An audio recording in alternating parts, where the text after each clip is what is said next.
Granddad, I said I was going to get you right, so here we go. Just nice light stuff you can do at home, right there at the house. We're going to do 3 sets of each exercise, 10 reps. 10 reps, 3 sets of each exercise. First thing we're going to start off with, we'll grab ourselves a chair. We're going to do a chair box squat, nice and controlled. Start with that hip hinge. Then we're bending in the knee all the way down to the box or the chair.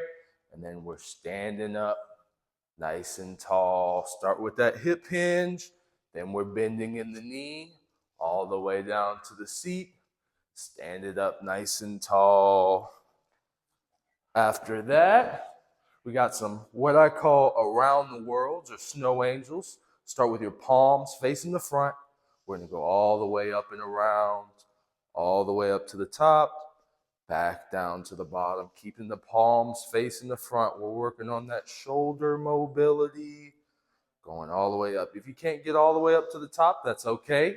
Just get as high as you can, and then back down, nice and controlled.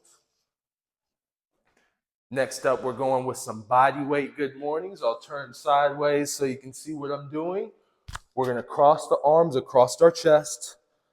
We're hinging our hips backwards, keeping a slight bend in our knees, hinging the hips backwards.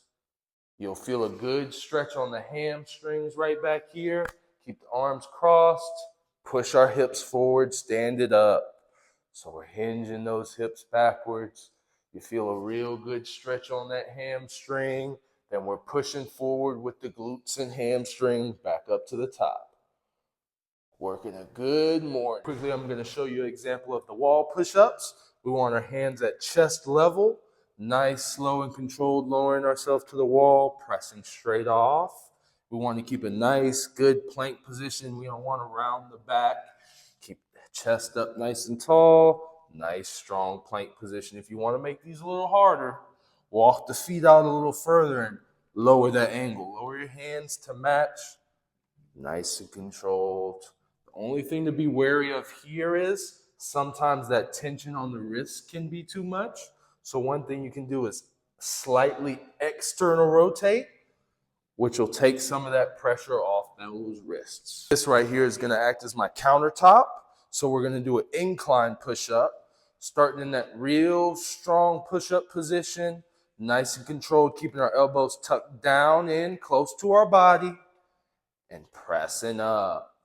Nice and controlled, lowering ourselves to the bar, pressing up. You want the bar to align with your chest, right along to the chest. We don't want to be too close where the bar is coming to our belly. We don't want to be too far away where the bar is coming to our neck. We want to be nice and aligned with the chest muscles, pressing up off the bar. Last thing I want to do, we're going to do an incline plank just in that same place. We're going to start off in that push-up position, get the hips forward nice and flat.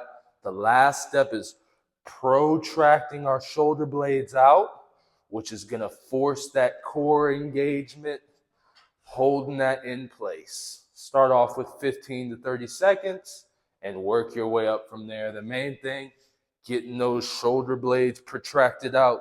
That way we force that core engagement. Lastly, but certainly not least, we're going to do a little bit more for the core. I almost forgot this one. We're going to do some seated torso rotation. So we'll sit pretty far to the edge of our seat. We want to sit up nice and tall. We don't want to let the shoulders round forward or the back round. Chest up nice and tall. All we're going to do, nice, slow, and controlled. You can do the arms across the chest.